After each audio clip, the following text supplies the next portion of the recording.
Acá te dejo el vivo de hoy, que estuvo increíble y que va a sumar un montón a tu educación emocional. Y acá estamos para hablar hoy de los miedos, semana de hablar de emociones, y hoy nos toca específicamente de los miedos.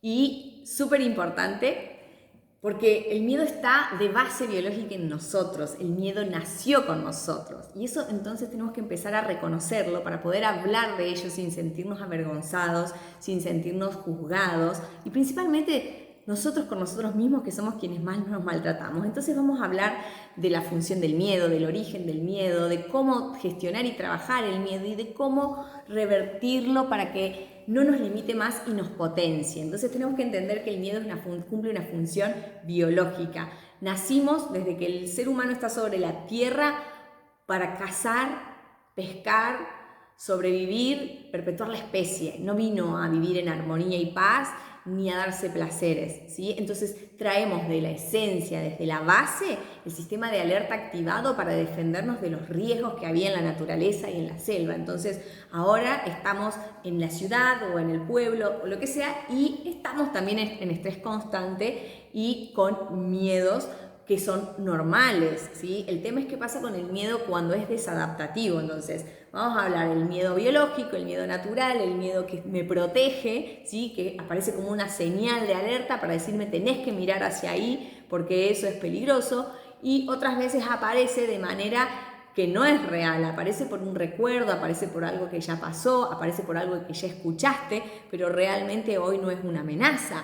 Entonces es súper importante que aprendamos a gestionarlo e identificarlo, porque un miedo mal gestionado, tapado y mal trabajado y negado puede terminar convirtiéndose en un ataque de pánico. Entonces tenemos que entender también que el trabajar y el vivir con un miedo de base constante también nos enferma, ¿sí? Recuerden que la incoherencia emocional crónica produce un estrés desadaptativo que hace que el cuerpo desencadene mecanismos para protegerme de ese estrés y te termina enfermando. Y el síntoma, acuérdense que viene a mostrarme y que necesita que yo mire cosas que no estoy queriendo mirar. Entonces, si tengo que salir de la incoherencia emocional para sanar, eso es fundamental. Entonces ya hablamos de que el origen del miedo es biológico y funcional. Después tengo que aprender a observar mis pensamientos en relación a una situación, porque el pensamiento que yo tengo de esta amenaza hace que se liberen un montón de neuroquímicos que bajan a mi cuerpo y que hacen que mi cuerpo reaccione hacia eso. Entonces, pensamientos, neuroquímicos, va a mi cuerpo y mi cuerpo reacciona para adaptarse y defenderme de esto que está pasando. Entonces va a liberar adrenalina, noradrenalina, me va a agarrar taquicardia, sudoración. ¿Para qué? Bombea mucha sangre a las extremidades biológicamente para defenderme, para que yo tenga todo lo que requiero para huir de la amenaza. Ahora es súper importante que tengamos en cuenta que esas son las ventajas del miedo, las de protegerme, las de defenderme, de que yo salga a la calle y no tenga que estar constantemente en alerta de todo, que ya naturalmente hace cosas en automático mi subconsciente para protegerme, ¿sí? Por si cada vez que tengo que hacer algo tengo que volver a aprender, sería una locura. Entonces las cosas que ya aprendieron están en automático, guardando en el subconsciente y hacen que yo pueda funcionar y prestarle atención a lo nuevo, a lo que tengo que aprender, ¿sí? Entonces súper importante, esa es la ventaja del miedo. Ahora, ¿cuál es la desventaja? Es súper importante que entendamos que el miedo, y observemos el miedo a ver si nos está paralizando o si nos está potenciando, ¿sí? Entonces, todas las creencias que me potencian y que me funcionan nunca las vamos a tocar, pero las creencias que no me funcionan y que me limitan son las que tenemos que actualizar y ver si realmente son funcionales para la vida que yo quiero tener ahora, ¿sí? Entonces, ¿cómo vamos a mirar a los miedos? ¿Sí? Es importante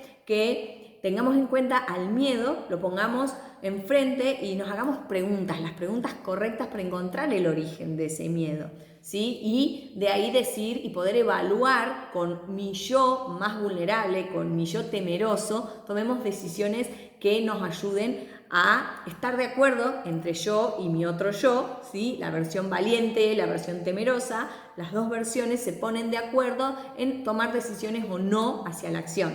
Entendamos que el miedo es un desbalance entre algo que yo percibo como una amenaza, ¿sí? Y los recursos que tengo para enfrentarlos. ¿Qué te quiero decir con esto? Si yo quiero cruzar el Río de la Plata a nado, ¿qué necesito hoy? Con los recursos que yo tengo, ¿lo puedo hacer? no, tengo miedo, no lo haría. Entonces, tengo que aprender a identificar mis miedos, a reconocerlos y para traspasarlos, no ocultarlos, porque si no, no quiero sentir, no quiero sentir cosas que no me agradan porque me genera mucha angustia, entonces lo bloqueo y ahí entro en un proceso crónicamente o de ataque de pánico, de depresión o de baja autoestima porque me hablo mal, porque yo no logro las cosas. Si yo no hago por el miedo, termino hablándome mal, diciéndome mal las cosas y cada vez yo voy generando una reacción en cadena, ¿no? Entonces yo pienso algo, siento algo y actúo en función de eso. Si yo te pido que te pongas en una silla y en otra silla te pongas a tu versión más cobarde, ¿y qué le dirías a tu versión cobarde? Decite la verdad, pero hacelo al ejercicio, porque así solamente es como se genera un nuevo aprendizaje y así es como realmente las cosas funcionan y se transforman. Ponete vos en una silla y enfrente visualizá a tu versión cobarde. ¿Qué le dirías a esa versión? ¿Sí? Lo tratás mal. Y ese tratar mal a esa versión cobarde, ¿qué crees que le pasa a esa persona cobarde al recibir a esa versión cobarde de vos al recibir todos esos agravios? ¿Sí? Sentate ahora en la silla y ponete en el rol del cobarde y fíjate lo que siente al recibir todo ese maltrato. Se siente peor todavía, entonces se maltrata más y genera más neuroquímicos y más cosas que lo hacen sentir no suficiente, no valioso, más cobarde. Entonces, en definitiva, perpetúas un ciclo. Entonces es importante que te trates con compasión, que evalúes tu miedo basado en tus creencias, que hagas una lista de todos tus miedos, que digas para qué los cambiarías, porque desde ahí te vas a potenciar, y que hagas la evaluación de si ese miedo es real hoy, ¿sí? Y si es real hoy y está bien que esté, te pones de acuerdo con tu versión cobarde, entonces no la maltratás, no la etiquetás más de cobarde. Si estamos de acuerdo en que esto ahora no lo podemos atravesar ni hacer, ¿qué necesito hacer para atravesar y hacerlo? Porque si quiero que mi vida sea poderosa. Entonces te haces una lista para cruzar el río de la Plata nado. ¿Qué necesito? Entrenar, nadar mucho tiempo, conseguir una lancha que me acompañe, usar un traje de neopren para no morirme de frío, comer adecuadamente, bueno, todo lo que necesito. Entonces cuando vayas a hacerlo ahora, no vas a tener tanto miedo. El miedo va a descender. La diferencia entre el miedo y el pánico son escalas de la misma emoción, pero con una graduación diferente. ¿Sí? Entonces, el miedo está ahí para mostrarte que tenés que mirar lo que te faltan recursos, y si es un miedo donde está implantado y no es real al 100%, decir, ok, ya no es real. A veces tenemos recursos que ni sabemos que los tenemos. Eso es importante, saber que a través de la acción vas a poder reconocer si tenés los recursos que necesitas o no. Si solamente te quedás con la información y con la mente, solamente no vas a poder. A mí me importa mucho hablar de esto y que sepas de los miedos y de las emociones, porque muchas veces las queremos bloquear, no las queremos sentir. ¿Por qué? ¿Por qué no las queremos sentir? Porque duelen, porque producen angustia, porque generan sufrimiento. Pero yo te puedo garantizar que si las aprendes a gestionar y a atravesar, después del conflicto viene la paz.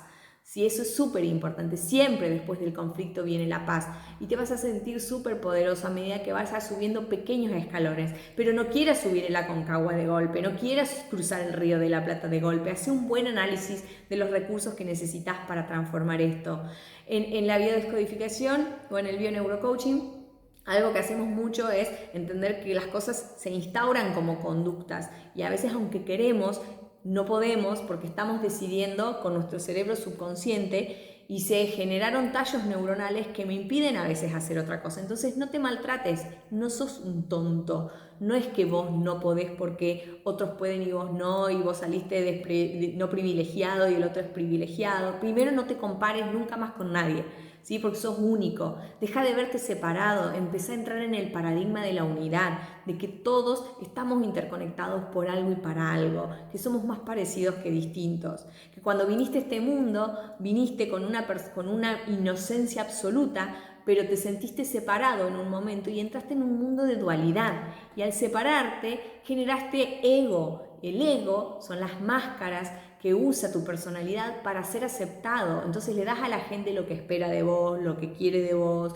lo que se supone que tenés que hacer, y vos te vas desconectando de tu propia esencia, de tu propio ser, para conformar a los demás. Y ahí actuás con un montón de miedos. Pregúntate, ¿para qué estoy haciendo esto en incoherencia? Muchas veces hacemos sin ganas ¿sí? Y ahí no lo sabemos evaluar tanto como el miedo que me pone a la defensiva, con el miedo que me protege. Ese es otro miedo que también te está protegiendo, pero que vos todavía no lo sabés. Pero que tiene que ver con emociones. Si vos estás haciendo demasiadas cosas en incoherencia emocional, es porque detrás de eso también hay un miedo. ¿Miedo a qué? Si no digo las cosas que el otro espera de mí, si no hago lo que el otro espera de mí, ¿estoy actuando desde el amor o estoy actuando desde el ego hacia mí? Estoy actuando desde el ego, ¿sí? Entonces eso crónicamente te va a llevar a enfermarte, ¿sí?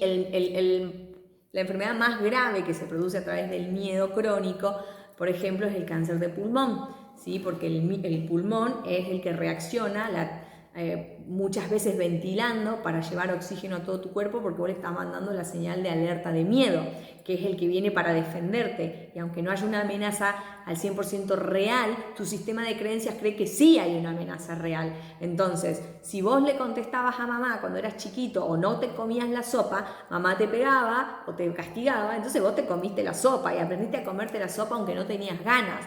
Ahora ahí lo hiciste por miedo. Miedo a que mamá se enoje, miedo a que mamá no me quiera, miedo a no ser aceptado, miedo a no ser suficiente. Y todos esos miedos también son miedos que están en tu inconsciente bloqueándote ir a la acción hoy, ¿sí? Entonces, coherencia y tratar de escucharte y de hacer las cosas que realmente tenés ganas de hacer. No vas a poder hacer solo lo que tenés ganas de hacer, pero sí, cuando uno es compasivo, en un equilibrio, no vivir quedándome en la compasión, porque si no me quedo siempre en la compasión eterna de mí mismo, y entonces como soy compasivo conmigo, entonces no hago nada. Entonces es súper importante que tengas en cuenta una compasión hacia tu versión, ¿sí? Incoherente, que tengas compasión hacia tu versión temerosa, ¿sí? Pero con todo también tengas la capacidad de analizar cuán real es esto, si te está potenciando, si te está limitando o qué está haciendo con vos esto que estás haciendo, ¿sí? Entonces me encantaría que cada vez practiques más esta observación de vos y de tus voces interiores, tus diálogos interiores, porque eso es clave para tener una actitud positiva, para vivir en armonía, para que vivas una vida empoderada, ¿sí? Y todos esos miedos los anotes en una hoja. Todos los no puedo son creencias limitantes. No puedo esto, no puedo aquello, no puedo todo lo otro. Bien, hace otra lista al lado. ¿Para qué lo cambiarías? ¿Para qué lo harías? ¿Qué lograrías si lo hicieras? Cambiar. Y después te preguntás, ¿qué recursos me hacen falta para lograrlo? Y por último, ¿de dónde lo escuché? ¿De dónde lo saqué? Y poner en acción las cosas que sean prioritarias para vos. No quieras hacerlo perfecto, vas a ir 3 escalones para arriba y 1 para abajo, pero te puedo asegurar que sí o sí hay muchísima potencialidad en que vos transformes tus miedos, y es una decisión que tenés que simplemente tomar. Decidir transformar mis miedos, los que me limitan, para ir hacia la acción, y observar mis miedos a no ser querido, a no ser suficiente, a no ser aceptado, a no ser amado, para dejar de hacer las cosas en incoherencia emocional también. Las dos cosas son súper importantes, ¿sí? Entonces, te deseo todo lo mejor. Cualquier cosa, comentame en este video, déjame tus miedos, quiero conocerte, quiero ayudarte, y no te pierdas el live de mañana, que vamos a estar hablando sobre el enojo. ¿Sí? Va a ser una semana y una maratón de emociones, una maratón sobre la bioneuroemoción, las enfermedades, las emociones, y todo este mes voy a estar a pleno compartiendo información con vos para ayudarte a que desarrolles tu mejor versión y vivas una vida en armonía, atravesando el miedo, pero no siempre es a pesar de hacer. Hacé cuando sepas que hiciste todo el análisis, que tenés todo seguro para vos no estar en riesgo, ¿sí? Pero tampoco te quedes solo ahí. Poné todas las cuerditas que necesitas para hacerlo lo más seguro, y aunque tengas un poco de miedo, si ya sabes que no hay riesgo, anímate a hacer, aunque sea acompañado, pedí ayuda. Dejemos de ser huérfanos emocionales, dejemos de ser analfabetos emocionales, pidamos ayuda, aprendamos a decir lo que queremos, cuándo lo queremos, ¿sí? Y cómo lo queremos, y negociemos. Cuando pedimos algo o tenemos una comunicación con alguien que le queremos transmitir lo que nos está pasando, tenemos que aprender a tener una comunicación no violenta. Y para tener una comunicación no violenta ya vamos a profundizar, pero tenemos que hablar de cómo nos sentimos ante una situación y hablar en hechos, no de cómo es el otro, no de críticas, no de juicios y no de diagnósticos psicológicos. Es súper importante, porque si vos te pones a hablar a alguien que le tenés miedo y decirle, porque vos me hiciste esto y entonces yo tengo miedo, no, es cómo me siento yo, mirá, hiciste esto y me sentí de esta manera, que es muy diferente y eso también cambia tu vida, pero ya vamos a potenciar esa área de la comunicación. Por ahora te dejo con esta información, observa tus pensamientos, observa tus emociones y observa tu cuerpo, que te mandan señales constantes para que vos te transformes en tu mejor versión y vivas la vida que te mereces, que todos nos merecemos y somos dignos.